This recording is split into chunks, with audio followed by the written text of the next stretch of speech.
Should I learn ICT? Something I've never looked at and something that I get asked on a regular basis. Should I learn to trade from ICT? I think that's my problem. Or I'm studying ICT, but there is an abundance of knowledge and I'm absolutely bamboozled at how to put it together. What do I do? Help. Just because you see somebody else having success trading a style doesn't mean that the system itself is your problem. Now, I'm not sitting here saying ICT doesn't work, because there are some incredible traders that utilize ICT. However, one thing you will notice is all of them have dissected the parts that they feel they want to use and the bits that make the most sense to them, and then they have utilized them and they've kind of cut out a lot of stuff. Evidently, you have to make it work for you. Do you have a mechanical way that I can trade? The reality of it is trading is hard.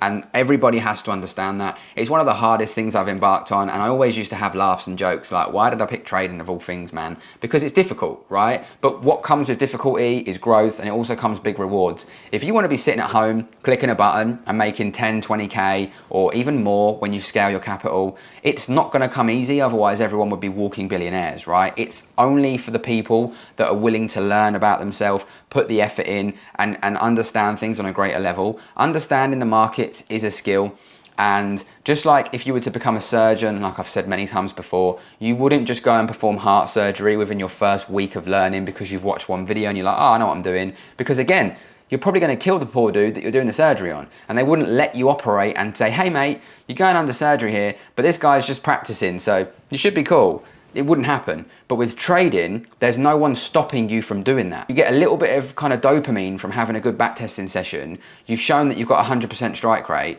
And then remember, that's a simulated environment. And then you go live and get smoked. And then you're like, what went wrong? Oh my God, it's the edge. It must be. It doesn't work. Have you ever thought that it might be you? And no matter what edge you get, if you don't address the issues at hand, it doesn't matter what you trade or who trades for you, you'll still find a way to mess it up. Because even if someone traded the accounts, passed your challenge, passed your verification and went, here's the live account, you'll blow it up.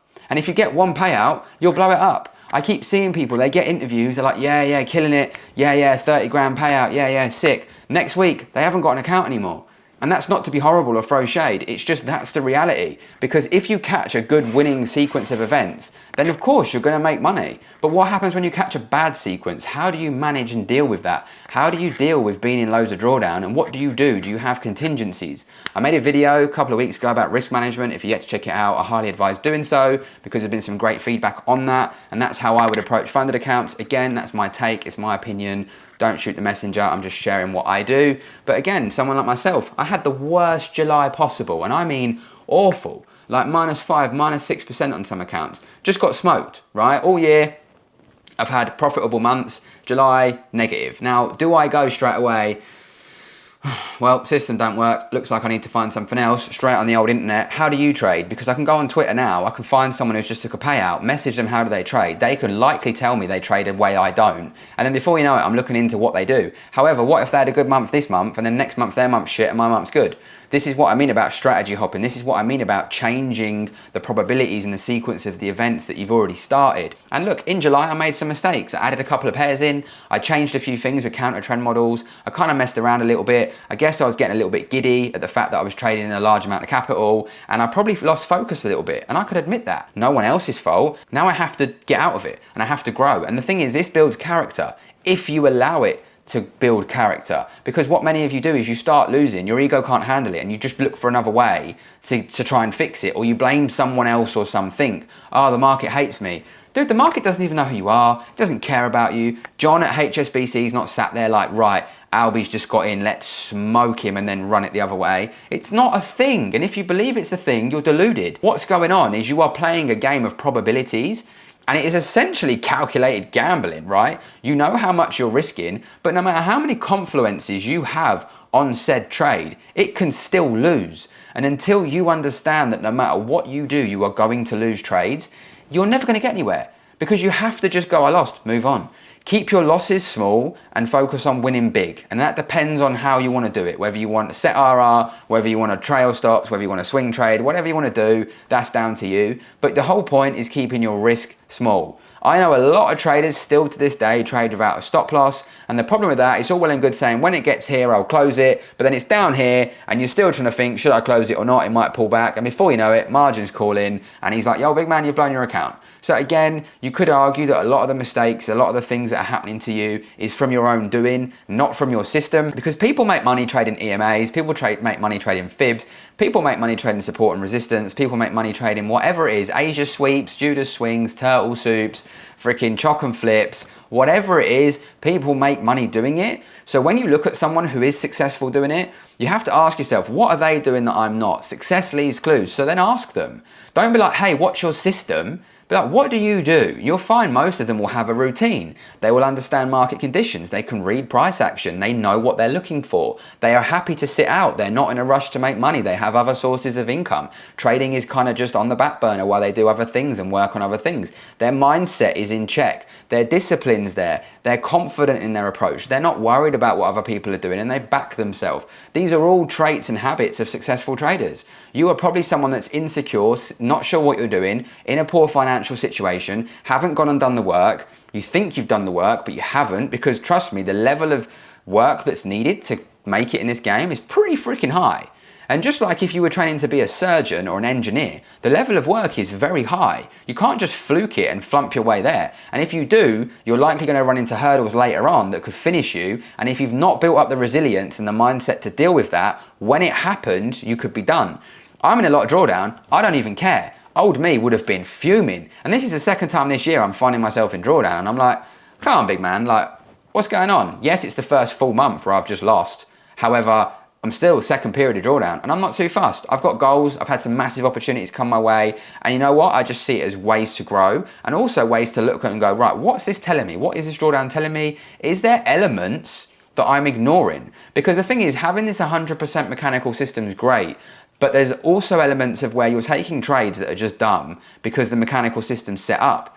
And this is what I mean about having intuition. And I think there will always be a degree of intuition, no matter how you trade, but it comes down to said trader. And I think it also comes down to, is this a good trade? And the thing you've got to ask yourself is, if I was trading 10 million right now and my trade was going to be 100 grand stop loss, for example, would I be confident in putting 100 grand on this trade or not? Because if the answer is no, then you shouldn't be doing it on a grand, 10 grand, 100 grand. And you can't go, oh, but it's different because when I get to 10 million, I'll change, because you won't.